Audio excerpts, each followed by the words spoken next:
real estate practitioner or investor struggling to keep up with today's fast-changing technology? Avoid being left behind. Learn real estate and technology in simple words without all the complicated jargon. Your treat, Talaka Yang Real Estate at Technologia or Talks on Real Estate and Technology, is a regular Saturday program every 6 p.m., hosted by two seasoned real estate practitioners, broker Arnel Malabayabas and consultant William Floresta, who are both tech-savvy. Learn the latest technology and trends in real estate from investors, developers, digital marketers and industry players. And treat yourself every Saturday at 6 p.m. and avoid the daunting task of learning on your own. Your special treat is on us.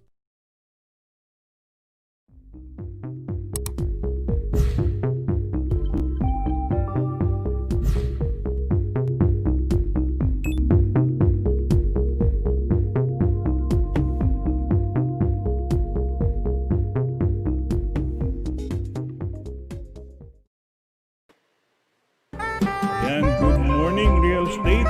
Maray na bangli sa inyo lahat. In advance, Merry Christmas. Muli, ito po ang inyong isa sa mga co-host, si Arnel Malabayabas, licensed broker and appraiser. Para dito sa ating talakayang real estate at teknolohiya every Saturday. Kumusta na po, partner William? Okay naman, medyo malakas lang yung sounds natin. Ayan, okay, background sound. Good morning, good afternoon, and good evening to the rest of the country and the most part of the world because we are now globally viewed, no, partner, kasi because of our the Facebook and YouTube live. So always every Saturday is an excitement Saturday because we always bring new guests, no, sa ating talakayan kasi kumbaga we would like to give awareness sa ating audience, no, yung every aspect of the real estate sector and technology at the same time. So this evening, partner, medyo okay at napagbigyan tayo ng ating guest tonight, ano. I've known him for a while. Actually nakalimutan kong banggitin sa iyo, partner, no. Yung guest natin is naging part siya ng local board natin, yung Masbate Real Estate Board as the president. Siya yung charter president, no, ng ating board. And I've known him when he was the provincial assessor of Masbate. Pero ngayon, promoted na yung ating, he is appointed as the director. So mamaya, ipapakilala natin siya ng maayos. Yes. Okay? Pero before that, as usual, partner, review tayo ng past episode natin, no? Yung last Saturday. So, siyempre, last week po, ang ating guest is si Sir Bobby C. So, na-share niya sa atin, na-impart niya sa atin yung tungkol sa subdivision development, yung business noon. Marami ang gusto humingi ng copy, partner. So, nung kanyang pumayag naman yung ating guest na i-share yung niya. So, lagay na lang siguro natin sa page, no, para they can access. Na lang po natin. Mukhang hindi na i-send. Yung mga, pasensya na kasi hindi ko natututukan yung mga nag-special request, kanya-kanyang PM sila. So, yun, ilagay na lang namin sa page namin para ma-access nyo po yung subdivision. And very helpful, no, kasi especially if you're planning to start your own subdivision development. Napaka-comprehensive. Sabi ko nga, para kang nag-review sa isang comprehensive review sa pagiging consultant to make a feasibility study. As a matter of fact, sir, kung titingnan natin yung mga previous guests natin, meron tayong nagsimula sila sa pagiging salesperson, tapos meron tayong mga guests na rin na naging broker, kung paano naging broker. Meron tayong guest na nag-start ng maliit lang na development. Tapos nag-adapt ng eco technology or greenhouse or green eco green homes kumbaga. And then nakita rin natin yung development na ginawa nila Sir Bobby C na kung saan affordable or economic housing yung kanyang mga tina-target naman. So siguro this evening naman pag-usapan natin yung about taxation naman, tsaka yung assessment, appraisal in the government sector. In the government sector. So, napakaganda ng kasi variety yung show natin, no? Hindi lang na-focus sa isang topic, but we try to invite guests from every sector of our industry. Yan. Okay, so siguro panahon na para introduce natin siya, partner. Sige sir, introduce natin. Ah, Okay, let's watch this video. Our treat guest for this evening took his office on the 1st of October this year, as the appointed Director of the Bureau of Local Government and Finance, BLGF, Regional Office Number 7 located in Cebu City, by President Rodrigo Roa Duterte. He started his career as a revenue officer of the Bureau of Internal Revenue, Revenue District Office Number 70 from 2000 to 2012. He then later moved to the local sector and became the provincial assessor of the province of Masbate from 2012 until he joined the BLGF. In 2017, he passed the Department of Finance BLGF's flagship program, CSC's Basic Competency for Local Treasury Examination, BCLTE, that seeks to professionalize the local treasury service, after passing the CESB's Career Executive Written Examination in 2015. He holds 3 PRC real estate licenses as a broker, appraiser, and consultant. Ladies and gentlemen, our treat guest speaker to discuss the appraisal in the government sector. Director Jessie B, Doctolero. Oh, good morning, Doctor. Doctor Director. Director. Yeah.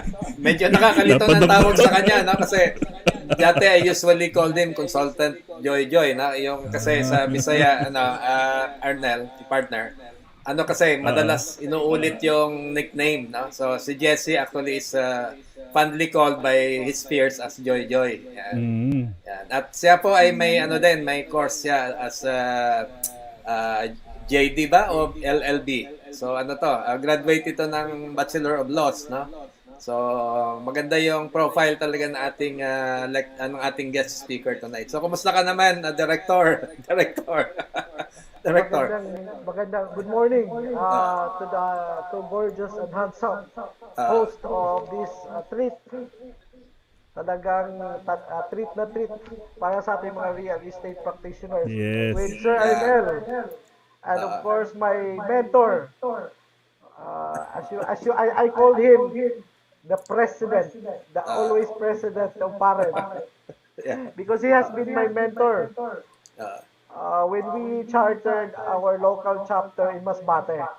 So he was the past president then. So thank you so much, my mentor. Because of you, I became who I am now. Yeah, okay naman. Hindi naman, konting contribution lang. Pero yeah, I salute your career movement talaga, no? Kasi isipin mo from BIR to assessor's office and now to the BLGF. Balik na naman siya sa Cebu. Region 7 is Cebu, by the way. So kaumpisa lang niya actually, partner, last October, na? Base doon sa kanya, October, yeah. So gano'n naman talaga, nakikita naman ng presidente siguro yung mga mahuhusay na government officers, no? Kaya na-appoint to a higher position.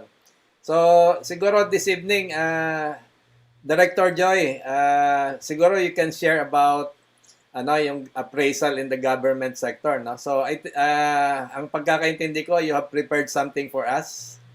Yes, William and Sir Arnel. So tonight, siguro bago mo i-present, tell us about ano ba yung rule talaga ng government when it comes to, kasi marami din marami ang nagtatanong, no? Bakit ba kailangan sundan namin yung assessment ng assessor's office? So siguro bigyan mo ng konting background. Yes, that's correct. So for the information of our viewers, our listeners, my presentation would not very much dwell on what is in the book, but we will just discuss it because dalawang chapter ito sa local government code. But para mahaba. So para ma-excite yung mga viewers natin, i-discuss natin yung ano ba yung appraisal in government sector. At the same time, towards the end of my presentation, we will discuss what are those opportunities for appraisers in the government sector. Because I understand there are a lot of appraisers around, yet in the government, we have a lot of vacancies. So we might be those who are not employed yet are thinking that there is no opportunity for real estate appraiser. But in the government side, we have been looking with those appraisers around. So Oh, where okay. is the bottleneck? Ba't hindi nagtatagpo si applicant at saka si employer? Mm-mm. So, didiscuss natin towards the end of my presentation. Okay. Cons William, answer Ernest. Okay. Okay, So baka I pwede think ako ready na yung mag-part-time ano dyan, mo? sir, ah. Yeah. Ready na yung kwan mo, yung presentation mo? Okay, Yes. sige, sir. Share So, ko, sir. my staff is Julie Spano is preparing my presentation. Okay. We can now see So, the slide. okay. So, I proceed. Yes. So, gaya ng sinabi ko, yung appraisal in the government sector is different perspective of the private appraiser. Because I understand when we conduct our appraisal for private, then we will be engaged by a private owner of property to conduct appraisal. So we individually appraise properties. But in the government, we do not do that, especially for taxation and assessment purposes. So we do it in mass. Meaning to say, we have the mass appraisal. Next slide, Sir Jules. So, ano ba itong mass appraisal? So, mass appraisal, this is the process of valuing multiple properties as of a given date by systematic and uniform application of appraisal methods and techniques and employing common data that allow for statistical review and analysis of results. All right. So, if you go on the definition, parang appraisal lang din on the private perspective. Only that, the mass appraisal is the task of valuing many properties at the same time. Meaning, there is a difference between mass appraisal and individual appraisal in the manner in which the analyzed information is applied to achieve the end result. Meaning to say, in mass appraisal, it will create value, estimates quickly at the one date at relatively low cost. Okay? So, in mass appraisal, this will address the question on uniformity and equity in valuation. Meaning to say, the foundation of the effective mass appraisal system is in the collection and maintenance of accurate and current property details and property market data. I understand you being private practitioners, there are unscrupulous practice because they want to do away with paying taxes. So they prepare two documents, one for the processing and one for the actual amount. So in that case, it will not reflect the true value because the sales data or the contract of sale or the sales absolute sale that is pumasok sa data namin, database, is understated. So that is the challenge now. That is the challenge for government appraisers. Okay, so going back to the mass appraisal. So we have what we call stages in the mass appraisal process. Number one is the preparatory stage. Okay, so this is the stage where the government or the agency will create a technical working group. Out of the technical working group, they will select their members based on competence, integrity, education, and qualifications. So that is preparatory stage. They will prepare their budget, how much cost will be incurred in preparing the mass appraisal. And the second stage is the data collection stage. This is the most challenging one because there will be involved other agencies. Let's say the Registrar of Deeds. So we'll be collating data from the register of deeds, from the BIR, of course, from the notaries public. Okay? So, but there are challenges when we get data because some of the notary publics are not furnishing us. But if you look at the provision, the local government code, they are mandated by law to give the assessor a copy of their notarized documents, especially on the sales value of transaction of real property. So another stage in the mass appraisal approach is the data analysis stage.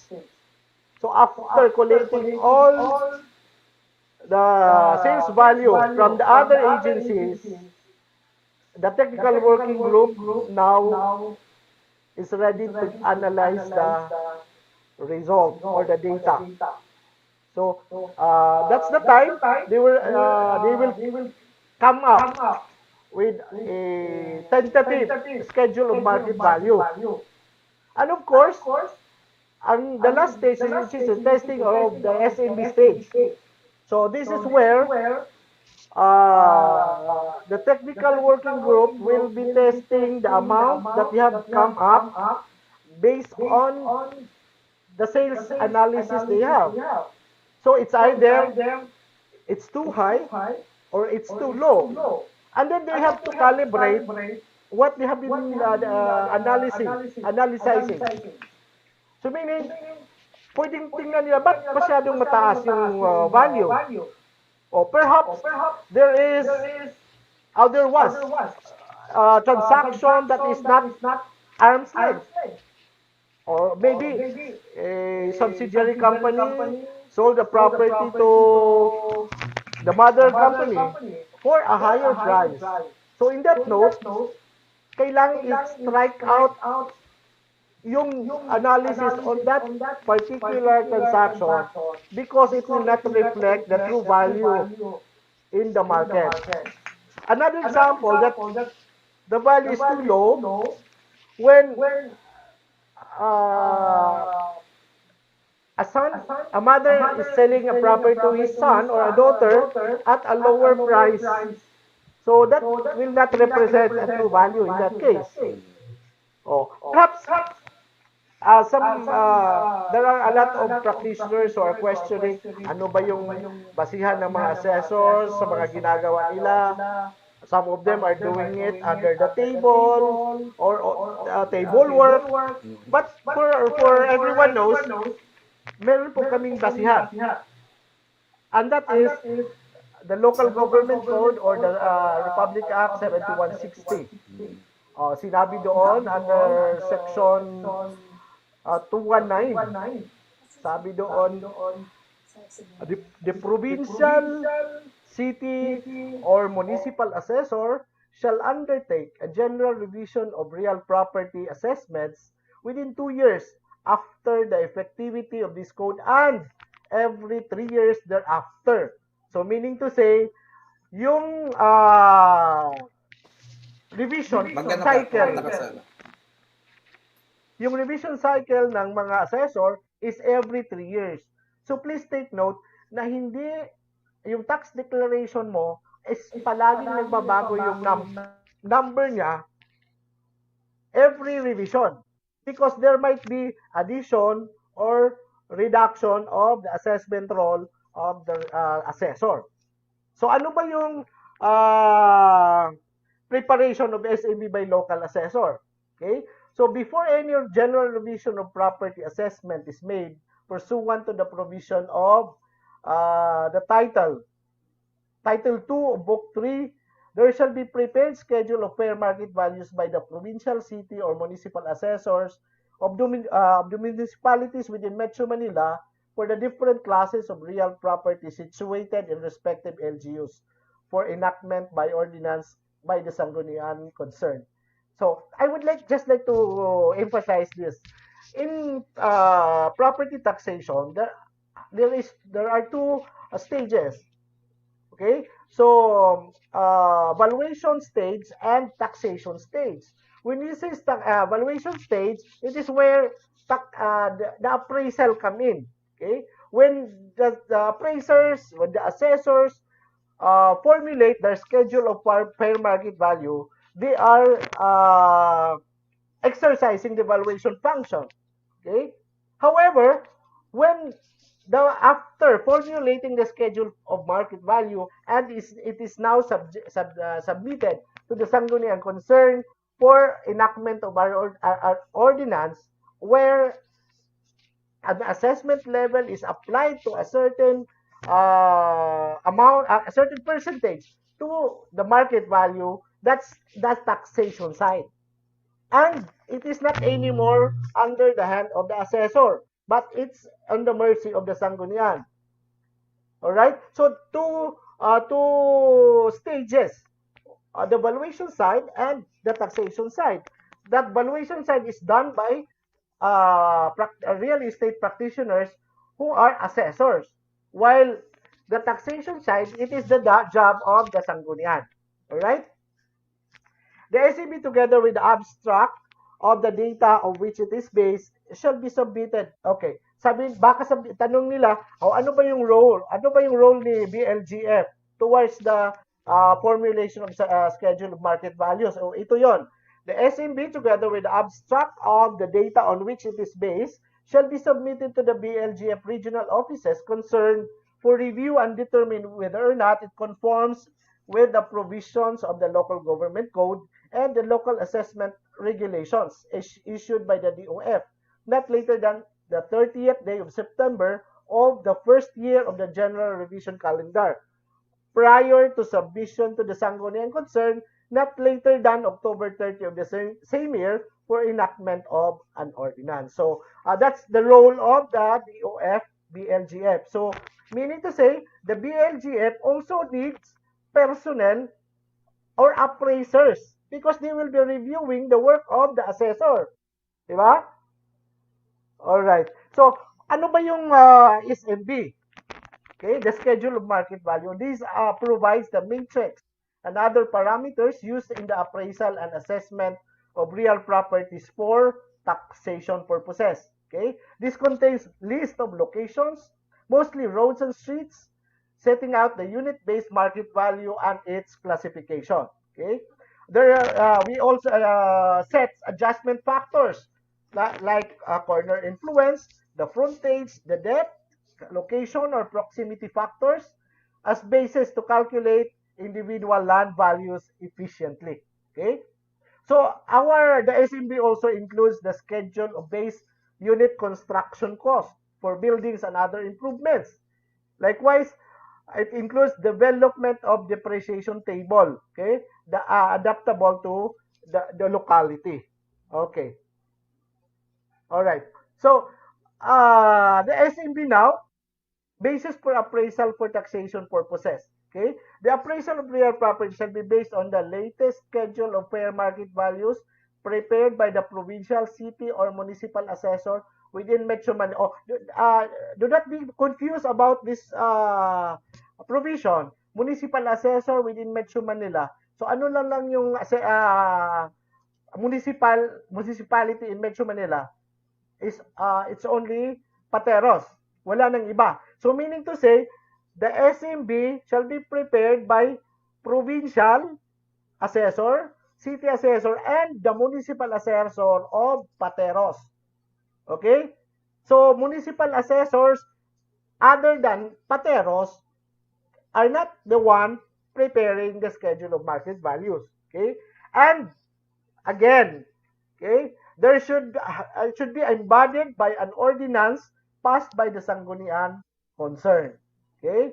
So, before that, I understand that even private practitioners that feel that there is something wrong with our present setup, right? Oh, di ba?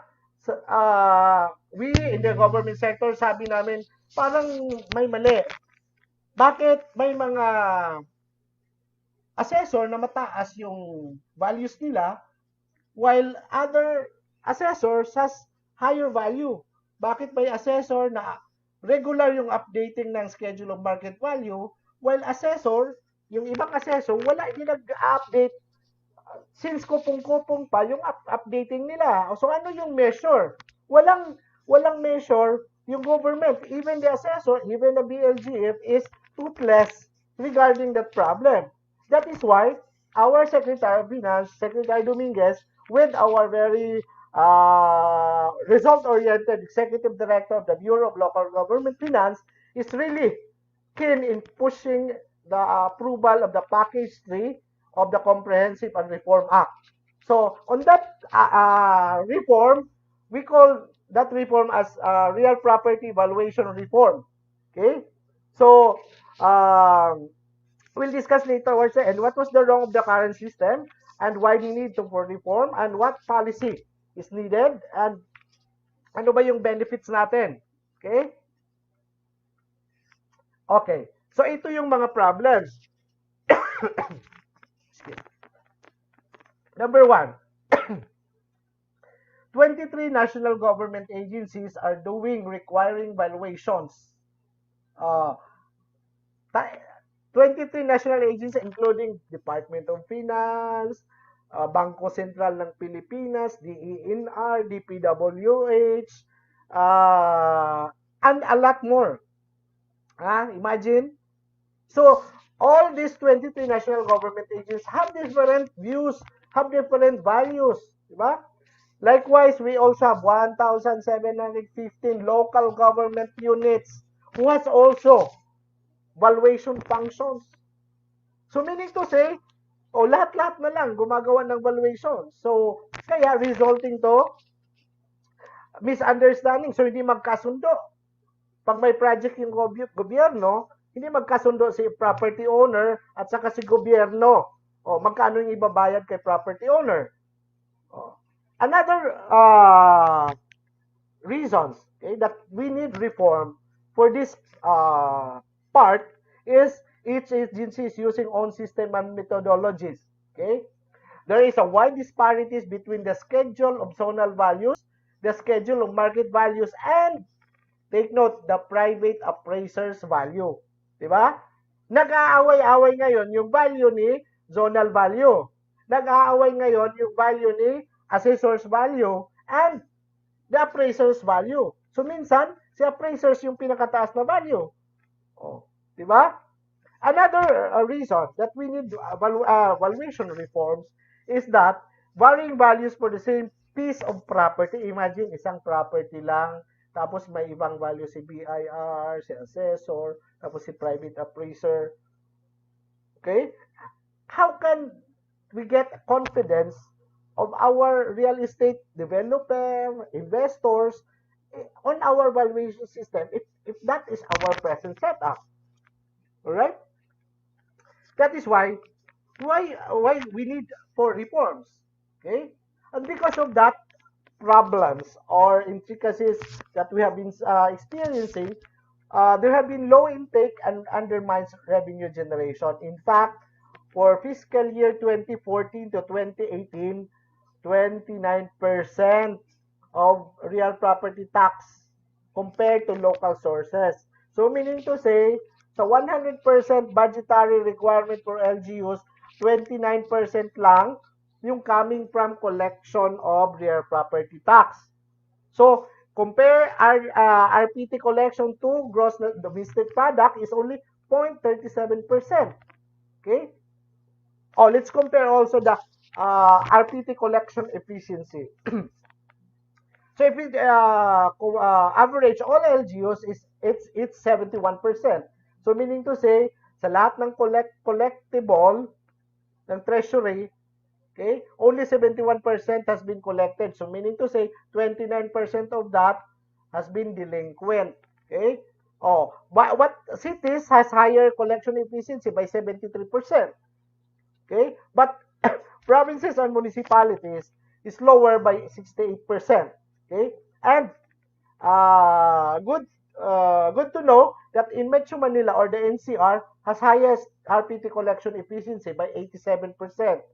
Okay? So they are not ERA dependent. Okay? Well, okay, let's talk also the national government real property transfer taxes collection. So that we're speaking of the collection from BIR, collection from REA, capital gain tax, certificate withholding tax, final withholding tax, documentary sum tax, donors tax, and estate tax. So that total for fiscal year 2016 about 102.16 billion, okay, or equivalent to 0.23% to our GDP, okay. Please take note that in 2018, the main contributors to the country's economic growth, ang number one siya is manufacturing is by 23.3%, the trade sector by 60.9%, while real estate on third rank is 11.4%. Okay? But sabi ng BSP, based on their year-end quarter 2018 third quarter presentation, that residential real estate prices rose by 4.4%. Okay? So I do not have data yet for 2020 after we suffered for pandemic. Okay? Next. Okay. So how outdated are government valuations? Okay? Sabi sa study ng BLGF, only 37% of LGUs have updated schedule of market values. So meaning to say, there are 98 non-compliant cities and 46 provinces as of March 2019. Diba? So, yung private practitioners, talagang they can feel the disparity of the value considering that 98 cities, 46 provinces out of 80 provinces, di ba? Oh, let's look at the BIR. Only 60% of RDOs with updated zonal values. Okay? So meaning 72 out of 120 RDOs are updated. So di lang pala LGUs ang may problema with regards to updating their schedule of market values, pati BIR. May problema din. Okay? Let's take out a look at this huge disparity of valuation in urban areas para mas maintindihan natin. Look at Ayala Avenue, Makati City. Okay. If pupunta ka ng assessor, sasabihin mo, magkano yung value ng Ayala Avenue sa Makati based on the tax declaration. Sasabihin ni assessor, it's 40,000 per square meter. Okay? Okay. Punta ka sa BIR. Tingnan mo yung website nila, nakikita doon, magkano yung per square meter sa Ayala Avenue. Nakalagay doon, 439,000 per square meter. Napaka-huge yung disparity. Tingnan mo yung appraiser or the market value, magkano yung bilihan. Yung actual na bilihan doon sa Ayala Avenue, it's 700 per square meters. So, tingnan nyo yung disparity. Sino ngayon ang lugi? Is it the government? Is it the private sector? Is it the industry? Diba? Look at that. Another example. Legazpi Village, Makati City. Tingnan nyo. If you go to the assessor's office, 29,000 per square meter. Okay? Kasi, yung latest na revision nila was in 1994. Until now, wala pang bagong revision si Makati for their new schedule of market values. Tingnan mo yung sa BIR. Magkano yung schedule of market value ni BIR? It's 320,000 pesos. Okay? So, pero tingnan mo, magkano yung valuation ni private appraiser? It's 390,000. So, it's almost 13 times. Okay? 13 times para ma-cope yung value ni assessor to BIR and the actual. Tingnan natin yung E. Rodriguez Avenue, yung C5. Okay? So, naka-revise si Quezon City Assessor in 2017, yung naging subject ng kaso pero naipanalo nila, di ba? So, I understand yung mga practitioners natin sa Quezon City or sa Metro Manila, they are well aware of the case of the Quezon City government with regards to their general revision. Okay? So, pero tingnan mo, kahit naka-revise na noong 2017, pero napakababa pa rin. Oh, it's 35,000 per square meter. Samantalang ang BIR has already 100,000 per square. How much more, kung private appraiser yung tatanungin mo, it's 130 per square meter. So yun, ganon ka-huge yung disparities of the values. So on that note, what would be the effect if our values are outdated?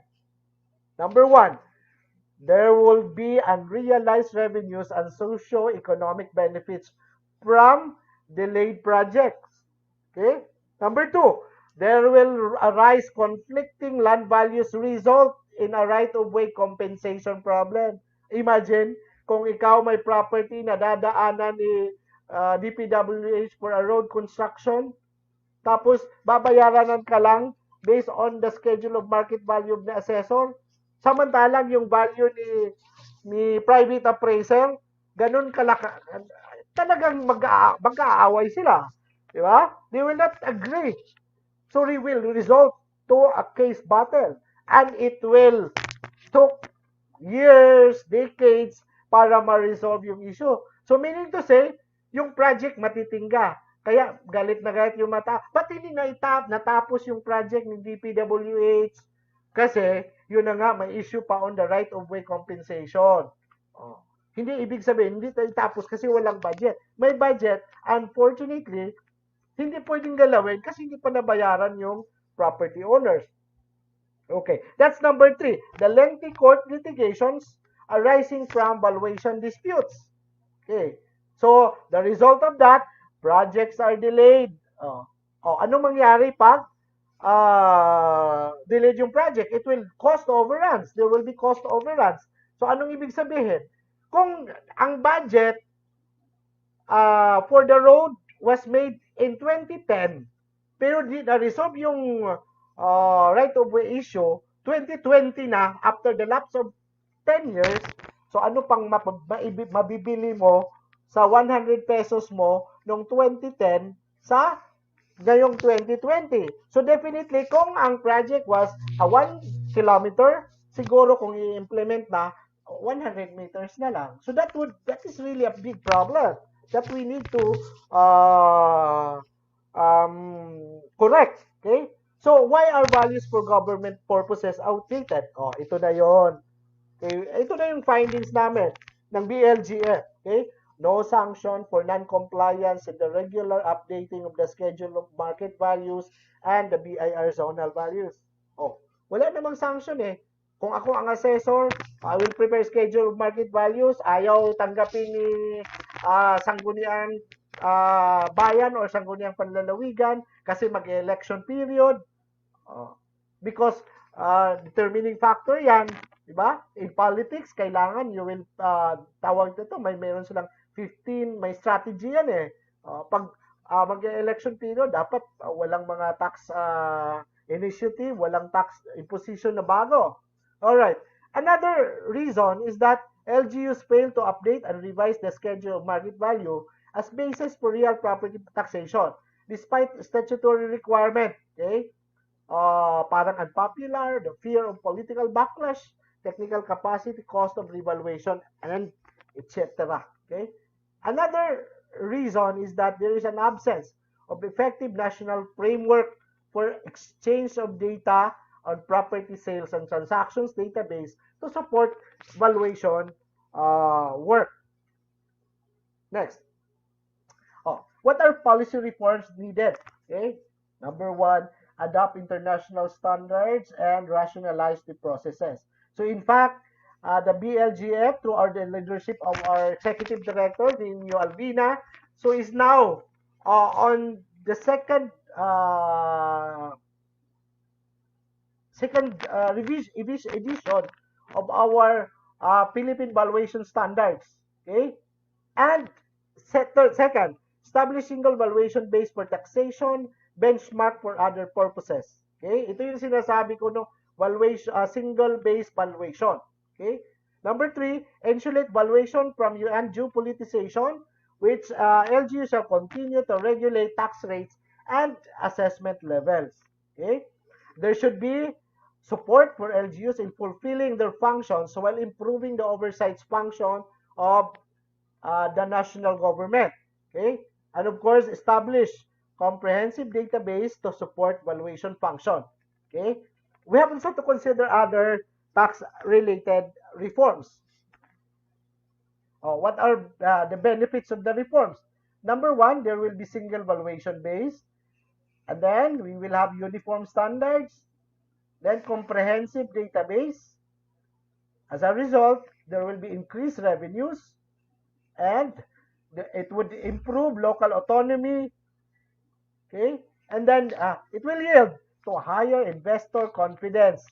Okay, and definitely it will guarantee benefit of education sector, since a part of the collection of real property tax goes to the education sector. Okay, yung tinatawag na special education fund. And of course, it will reduce government costs. Okay? Okay, let's talk about single valuation base. Okay? Pag meron tayong single valuation base, ma-eliminate na natin yung disparities and therefore will achieve consistency in real property valuation. Okay? Likewise, there will be predictability of valuation with positive impact for planners. Okay? What about uniform standards? The efficient process. Okay? It will harmonize the real property valuation among different government agencies. So, isang standard na lang gagamitin ni assessor, ni BIR, ni DNR, and all other agencies. Okay? And it will maintain the integrity of real property appraisal in accordance with the general accepted valuation standards. Okay? And it will ensure transparency in all available at all levels of appraisal valuation. Okay? Next. Pag sinabing reliable basis of the comprehensive database, it will give transparency in land transaction. Okay? Meaning, it will translate to confidence in the land market. Okay? Pag sinabi na, okay na, pagtiwalaan na pala yung land value ng Pilipinas. Okay? So, if we have access to database, facilitates property-related policies and decision-making. So, kung ang mga broker merong listing, okay? So, kung may single valuation na tayo, so, madali lang tingnan. Yung single valuation natin, titingnan na lang ni appraiser, may doon na ang source ni broker, doon na ang source ni consultant, ni BIR, so wala nang issue. Okay? As long as the available data will improve policy, will improve the planning by policymakers. Okay? And as a result of that, it will increase government revenues. Okay? The adoption of the true market-based values for taxation purposes will increase revenues without necessarily adopting new measure. Diba? So kung tingnan natin yung disparity ng values ng Makati City, so talagang kahit walang bagong tax, may makukolekta tayo. Diba? The increase of RPT collection could improve the RPT to GDP ratio from 0.36% to 0.43%. Medyo malaki-laki din. Likewise, its share to local income will grow to 23%. Okay? Likewise, it will increase capacity of the government to generate revenues from real property through their RPT, National Government Real Property Transfer Taxes, and other related taxes. Okay? So, how do we improve local autonomy? Okay? Pag maganda yung local autonomy, we will have financial autonomy, we have administrative autonomy, and there will be service delivery autonomy. And how it will be done? It will be the LGU will be their financial and self-sufficiency will be enhanced, okay, in order to achieve more genuine and meaningful local autonomy as guaranteed by the Constitution. Okay? All right. So what about the confidence in the land market and real estate industry? This is very important, especially for our brokers, okay? Because if our market is confident with our valuation system, they will be inspired, or investor will be inspired, and it will give public confidence, okay? With the adoption of globally benchmark valuation standards, there will higher degree of professionalism in real property valuation. More investment in real property will stimulate economic activities. Okay? Of course, sinabi ko kanina, pag mataas yung collection, it will increase special education fund for our education sector. Okay? It will guarantee benefit. Strengthening the collection of RPT could ensure higher special education fund collections, and thus will result to more fund available for the public education sector. I guess there is an average of 760 allotted 760 pesos allotted per public school students from the special education fund. Okay, reform will increase this by 280 per student. Okay, what about the reduced government cost? Okay, of course, it will reduce unnecessary expenses due to conflicting appraisals, which led to court litigations, project delays, and cost overruns. Okay? And the cost transfer from BIR to BLGF to LGUs to national government agencies will also be minimized costs, with the SMBs being used as authoritative benchmark for other valuation purposes. Okay. Daliin na natin kasi marami pang tanong si Consultant William. Salient points of the reform. So, there will be an establishment of real property valuation service. So, purposely, a service will be created out of the BLGF just to look at the valuation practice or the monitoring on anything about valuation will be on the real property valuation service. Of course, under the reform, there will be creation of central and regional consultative committee. Okay, and the regular preparation and approval schedule of market values, the regular updating of schedule of market values, and of course, the setting assessment levels and tax rates, and of course, kailangan i-publish, okay, the use of SMBs, and ito yung maganda, there is now a sunset clause provision. So may premyo na si assessor or whoever is entrusted to do the job but failed to do. So may sunset clause provision. Of course, magde-develop po tayo ng real property information system. Okay? And the budgetary requirements for the updating of SMBs. Ito yung pinakamaganda, appointment and qualifications of assessors. Okay.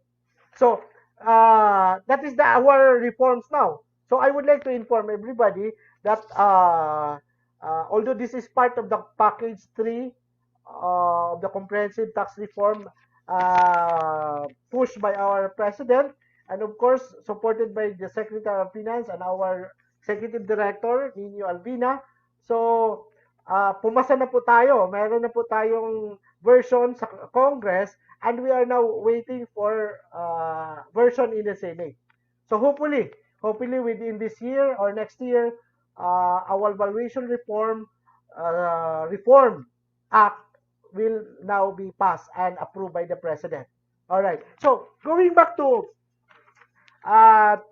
yung what I promised when during our start, that ano ba yung mga potential employment or opportunities for our private practitioners now. So I understand sa bagong bagong database, data ng PRC, meron tayong at least 10,000, around 10, more or less 10,000 real estate appraiser. Okay? Please take note that out of the 10,000 appraisers, meron tayong local government units, meron tayong municipal government units na 1,490. Okay? And that local government units require municipal assessor and assistant municipal assessor. So, dalawa. So, 1,490 times 2. Diba? Tapos, mag-hire pa yan ng local appraiser. O gawin, let's say, sabihin natin, mag-hire ng dalawa. So, that times 4. So, all municipalities, okay, posibleng opportunities natin for appraisers is around 6,000. Okay? Samantalang, yung provinces na, cities naman, we have 146 cities around the Philippines. Okay? O kailangan din nila ng city assessor, assistant city assessor, at saka kailangan nila ng mga local appraisal, appraiser. Diba? Kailangan lang kumuha nila ng 5. So, meron silang 7. So, that's about 1,500 for the city. What about the province? Ang province, we have 81 provinces all throughout the Philippines. So, kailangan din nila ng provincial assessor, assistant provincial assessor, and mas marami na ngayon yung mga local appraisal na kailangan per province. Okay? So, sabihin na natin, kailangan nila ng 5. So, meron silang 7. So, that's about almost 600. Total, almost 8,000 yung mga employed natin, mga appraisers in the local government units. Okay? Well, we also have national government, like DOF, BLGF, National Housing Authority, the HUDCC, the BSP, ano lang, sabihin na lang natin, meron silang around 500. So, in other words, merong yung plantilla position required for appraisers is about 8,000 to 9,000. So, meron lang tayong kung titingnan natin yung professional appraisers natin, 10,000. So, meron na tayong surplus na 1,000. Diba? And please take note, ito pa yung binamasaklap. Mostly of the assessors are recipient of the grandfather's clause. So, meaning to say, they have been in service for a quite long time. So, as of this time, siguro they're aging 60 down. So, in 2 to 3 years from now, 80% of our assessors or in the government practice will be retiring. So, where can we find the new breed of appraisers if we will not campaign for practitioners? The problem is, di natin tinitingnan, nandun lahat yung mga appraisers sa Manila. Unfortunately, filled up yung lahat dun sa Manila. So why are we not benchmarking out of Manila? Anyway, yung salary grade naman, parehas lang eh. Kung appraiser ka sa Manila or appraiser ka sa Cavite or sa somewhere down Ilocos or in Bicol region, parehas lang yun. Kasi national yung scale ng salary grade. So, if you cannot find vacancies in your respective LGUs, go out. There are wanting. Okay? So, marami pong naghahanap ngayon. So, that is why I'm always passionate. I'm very, very passionate about campaigning of our appraisers professionals. Okay? Because we will be needing, in 2 to 3 years from now, almost our assessors will be retiring. And we cannot find replacement for them pag dili na po appraisers. Kasi required na sa batas na before you can be appointed as assessors, assistant assessors, and laos in national government agencies, you need to be an registered real estate appraisers. So, I think that would be all. Thank you so much sa duha ng gwapo na host sa treat. Salamat sa treat for this evening. That was a very comprehensive and presentation by our Director Jessie. Siguro, papakita lang namin sa iyo, Director Joy, yung mga ano natin, mga tawag dito, yung ating viewers, no? Ano yung mga sinasabi nila? Greetings from our viewers. So, first, we have here si Manoy Nino. Magandang hapon po sa inyo lahat, sabi niya.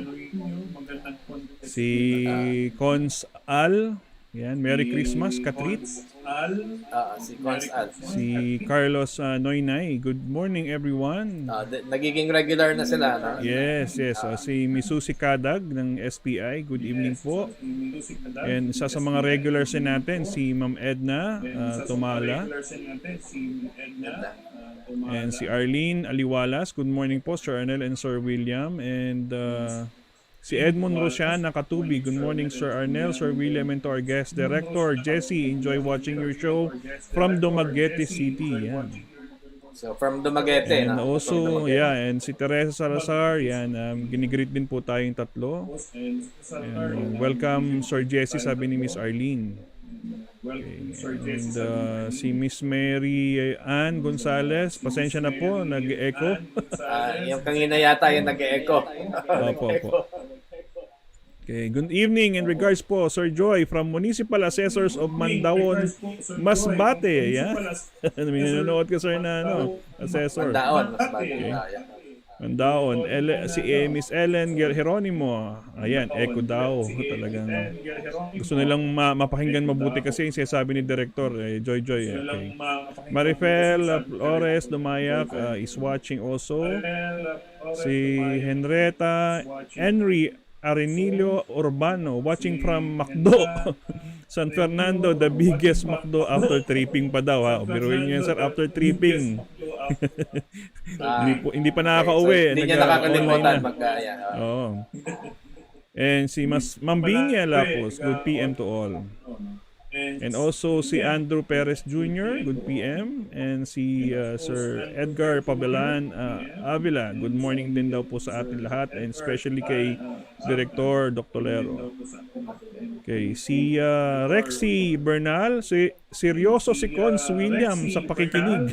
Natural. Natural. Greetings from malamig na Baguio City from Jerry Mayona.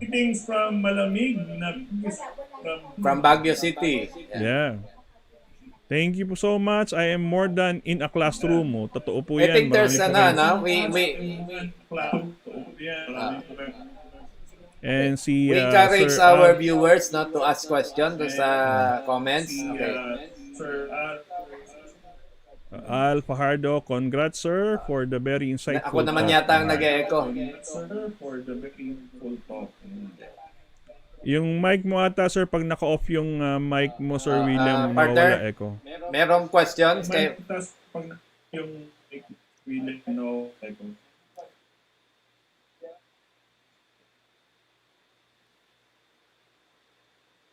pakibasa mo na lang yung question ni Carlos Noynay. Nakamute ko po, Sir Arnel. So si Carlos Noynay, sabi niya, Sir Jessie, what government agency is spearheading the conduct of uniform schedule of values nationwide? There will be revisions of the local local government code. Actually, the government agency now that leads to the pushing of the reform is the Department of Finance through the Bureau of Local Government Finance. We're pushing for this one value policy. All right. Although not really the general revision of the local government code, but only those provisions that are inconsistent with the proposal valuation reform. All right? Okay, so wala pa. Ayan, si Miss Katrina naman De La Cruz, good PM from Northern Samar. Ayan.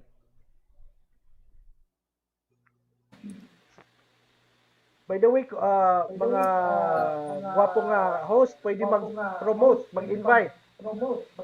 Sige sir, sige po. Sure. Promoting our also online kapihan. Okay? Kung may treat every Saturday, meron ding BLGF online kapihan every Monday 9 a.m. 9 a.m. Okay.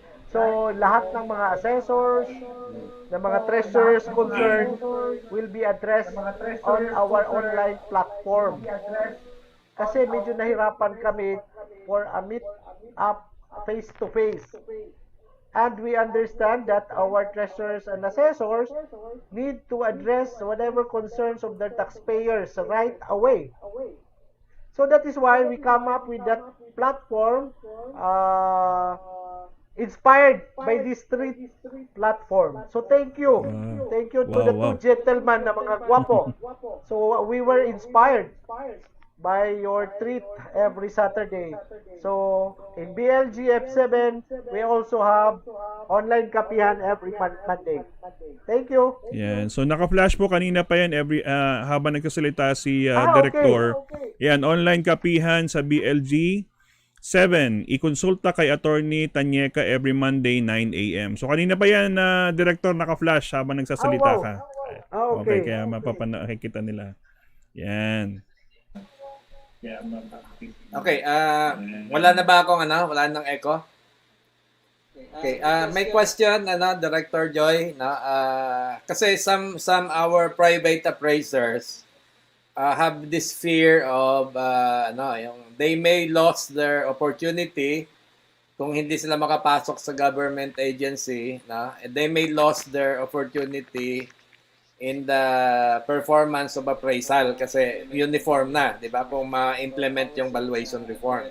So how is it addressed to yung fear ng ating mga private appraisers? Wala naman sigurong dapat tatakot yung mga private practitioners natin because eventually our clients will still be needing private appraiser for other purposes because the one valuation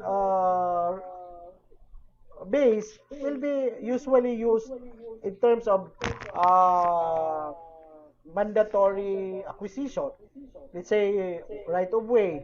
So all other purposes, let's say business purposes, expansion, loan, so they will be needing still the appraisers, private appraisers.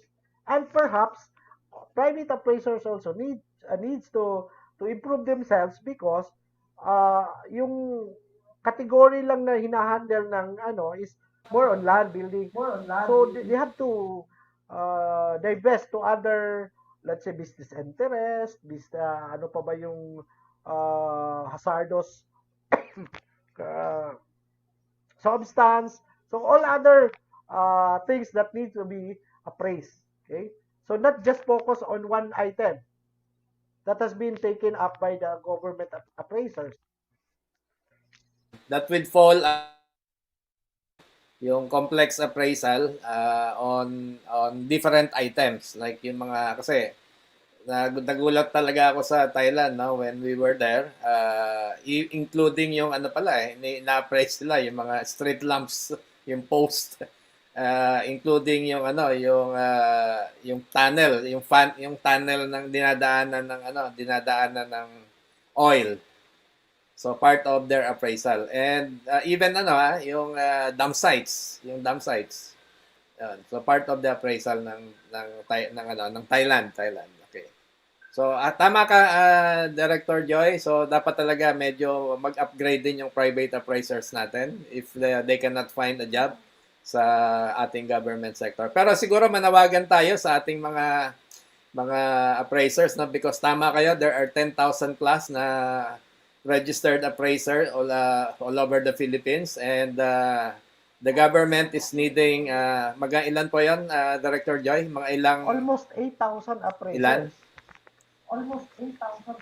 8,000 ang kailangan na appraiser sa different ngayon pero they will be retiring soon. Okay. Tama. So siguro they just seek an opportunity kung hindi naman dito sa Metro Manila, baka they might consider going back to the province, kasi tama kayo, ang grade salary naman is the same sa Manila at saka sa probinsya. So mas lower cost pa sa province, di ba? May isang question tayo sir dito. Yun, so yun yung ating siguro ating payo sa ating mga So si Ma'am Edna sir nagtanong. Nag-echo pa rin talaga ako. Ikaw naman, Okay, si partner. Ma'am Edna nagtanong po, what is the rule when a certain real estate property failed to pay the real estate for a period of more than 15 years when the owners are out of the country and no one takes care of their property? Yan. Okay. Usually, what the treasurers do for the delinquency is dapat in-auction na yan. So good thing, the treasurer did not auction the property. So siguro might as well grab the opportunity na hindi pa na-awaken yung treasurer na merong delinquency for that period, 15 years. So siguro all they need is to pay before that property subject for auction. Auction. So yun ang sagot ni Director about that 15 years Ilang years lang ba dapat yan, Director, na makikita agad na and then subject for auction? Supposedly 3 years. Pag until yan for 3 years, pwede na subject for auction. Okay, so yun, yung 15 years mukhang hindi napansin. Bayaran nyo na po kagad. Nakalusot siya. Bayaran yun, before sila makita ni treasurer. Okay. Okay, so we have viewers pala, partner, from Masbate, sa hometown natin. Si Sir Aliedok. Si Sir Aledok. Mukhang may mga doc ang mga taga Masbate, doc Doc. Okay, maraming doc. Okay. And then si AJ, sino ba to? Richard Mendoza, BJ John. Mukhang meron siyang tinag. Baka inaano lang niya yung tinag niya. Okay. I remember pala last year nag-issue yung DILG sir ng Memorandum Circular 2019-86, di ba sir? Yung strict implementation of RA 96 or Real Estate Service Act of the Philippines doon sa mga government agencies. So kaya talagang kailangan yung mga assessors natin nire-require talaga dapat real estate appraiser sila, di ba Director, no? So yan. That's correct. So wala na po na-appoint ngayon na assessor na hindi real estate appraiser. Unless yung mga dati na may period ata yun na 2009 ng June. That's correct. So far, wala na pong question. Mukhang malinaw naman. Somehow, may opportunity pala sir ngayon tayo na yung mga iba dyan na kaya lang sir, full-time yun Sir, Director, no? Full-time. Meron namang mga consultancy, mga appraisal consultancy projects, okay, for the government. Pero may bidding So you can join consultancy project for the government, especially for finance.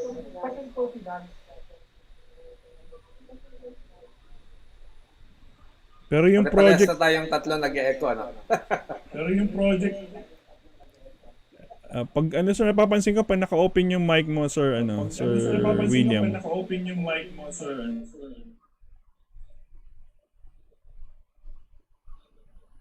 Okay.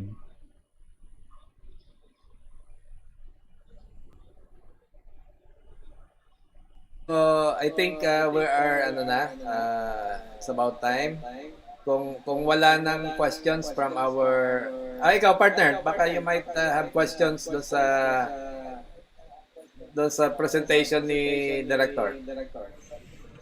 Actually, yung sa presentation ni Director, napakalino naman, no? And then, I understand talagang napakalaki ng mga discrepancies from, yung sa BIR, and then sa assessor's office, and then, for those who are selling, and then, yung mga iba naman na nag-a-appraise, sobrang laki ng discrepancy.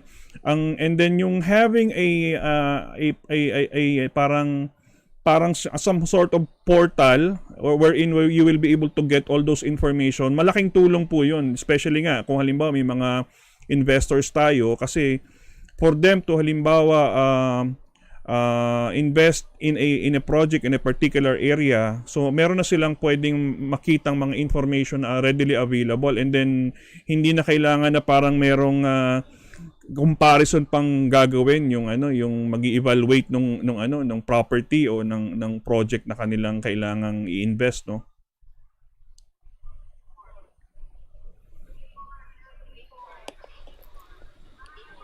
Okay, partner, may question pa yata. May nakita pa akong question. Yan, sabi ni Ma'am Edna Tumala, what if the property owner has a protest on the real estate tax payment or wants to appeal regarding assessment made of a certain property? Yan, may protest naman daw po. Kanina, na-delay ng 15 years.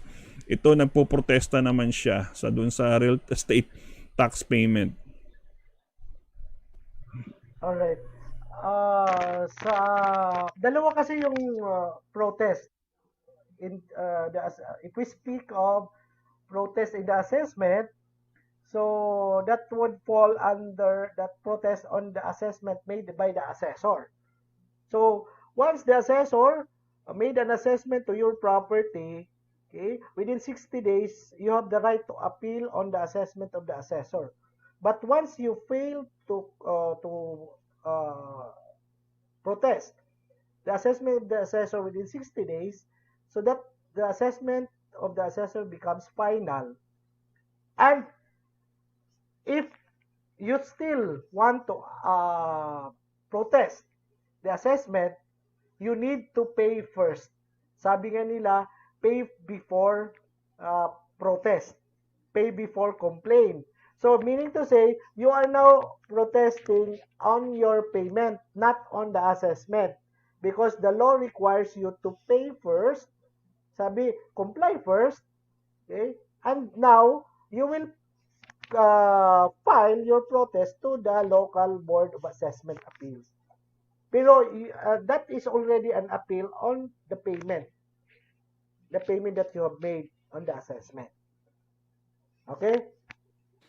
Tapos siguro another fear, Cons Joy, yung naman, yung mga property owner, no? Kasi as what we can notice right now, based on the presentation that you showed us, talagang mas mababa ang assessment level compared to BIR zonal and private appraisers market value, no? So baka yung fear naman ng private owners natin, baka sumobrang taas naman yung kanilang taxes. Yes. Gusto ko din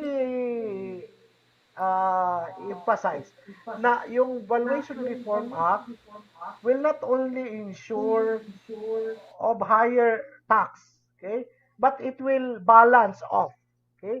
So kaya nga sabi nga doon sa valuation, we have parameters where once the amount is too high, we have to validate, okay.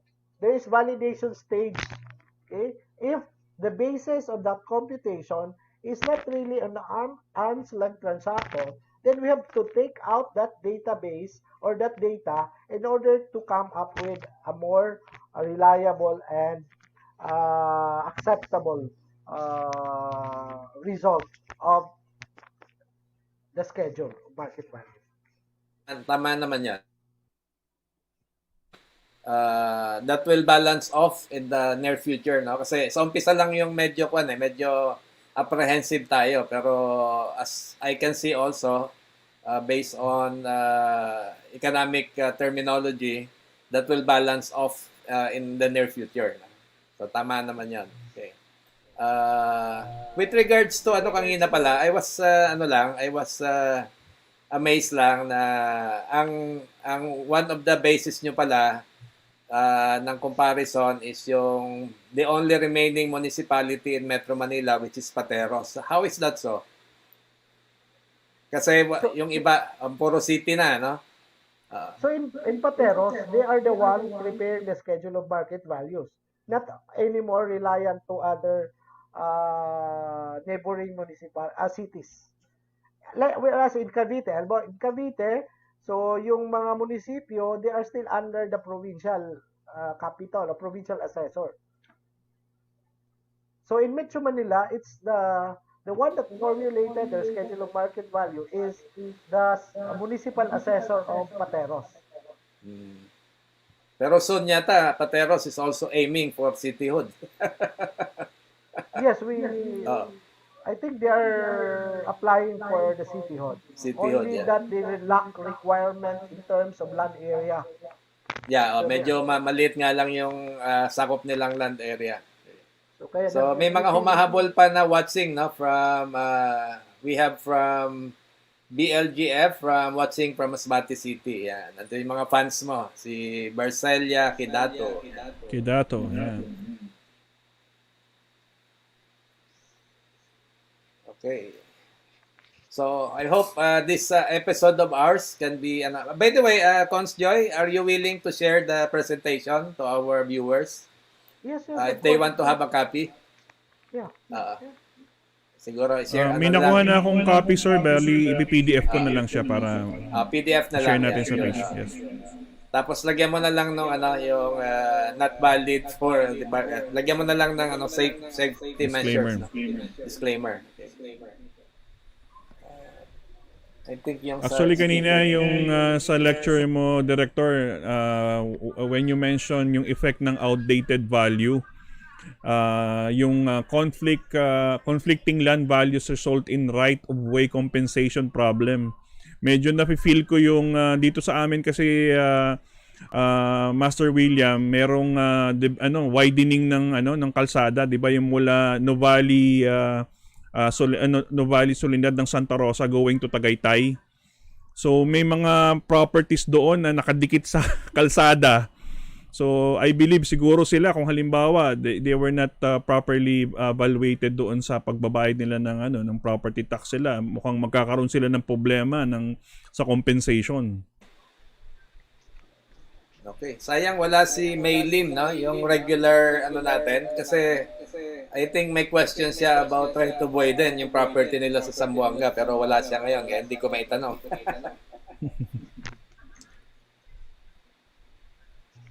Okay, so overtime na naman tayo, partner. Oo. Pasalamat na tayo sa ating guest for tonight. It's a very comprehensive lecture yung sharing sa atin ni Director Joy. Naninibago pa ako pagtawag sa kanya ng director. Okay. So I hope to see you soon, Director, no? And when we have a chance now to go back to Masbate. So we can see each other again. And si din yung isang kasama natin sa Masbate, recently promoted as judge, di ba? Si Joffy. So, bisitahin na rin natin para ma-blowout tayo. Blowout nyo akong dalawa. Okay. No problem. Okay, so thank you so much for the sharing and hope to invite you again in the near future pagka napasa na yung batas, yung reform law. Then you will have a chance to announce it here sa treat. Sana dito mo gawin ang unang announcement sa treat. Okay. Maraming salamat, Cons Joy. Okay, so once again po, that concludes our 26th episode. We have our special guest, si Director Joy Doctolero, na shinare po niya sa atin yung appraisal in the government sector. So yan, para sa ating mga kasamahan pong appraiser dyan, may opportunity tayo kasi somehow may mga sabi nga ni Director, may mga magre-retire. So since lahat naman pare-pareho ang grade noon and pare-pareho ang compensation, so who knows, baka yung mga nagpa-practice sa Manila pwede na rin sa probinsya. So at least itong opportunity malaking bagay. So thankful po kami kasi muli napaunlakan kami ng ating special guest. And again, this on our 26th episode, magpapasalamat kami sa lahat po sa inyo na sumusubaybay. Sana po next Saturday, samahan niyo po muli kami sa aming regular 6 p.m. program, ang Talakayang Real Estate at Teknolohiya. Muli ako po ang inyong co-host, si Arnel Malabayabas, isang licensed real estate appraiser and broker. Okay, so likewise, maraming salamat sa ating special guest tonight and marami pa sanang episode na pwede nating pagsamahan. Partner, nakaka-26 na pala tayo, ano? 25 ngayon. So the next episode will be the 26th episode. We will be featuring two practitioner na from a 26 tayo salesperson. ngayon, sir. 26. So 27 pala yung susunod. Yung i-feature natin next Saturday ay dalawang practitioner na mula sa salesperson, nagsikap silang maging mag-aral ng BSREM. Tapos ngayon ay nakagraduate sila at pumasa na bilang broker dito sa under RESA, no? So, ibig sabihin, sila yung mga kauna-unahan na practitioners na pumasa ng BSREM under RESA. Yeah. So, panoorin natin or we watch how they will share yung kanilang success story, no, na in spite of tawag dito yung pandemic, nagpilit talaga sila na makapagtapos. Okay, so maraming salamat ulit, Director Joy. Hope to see you in the next episode. Okay, thank you so much. Bye.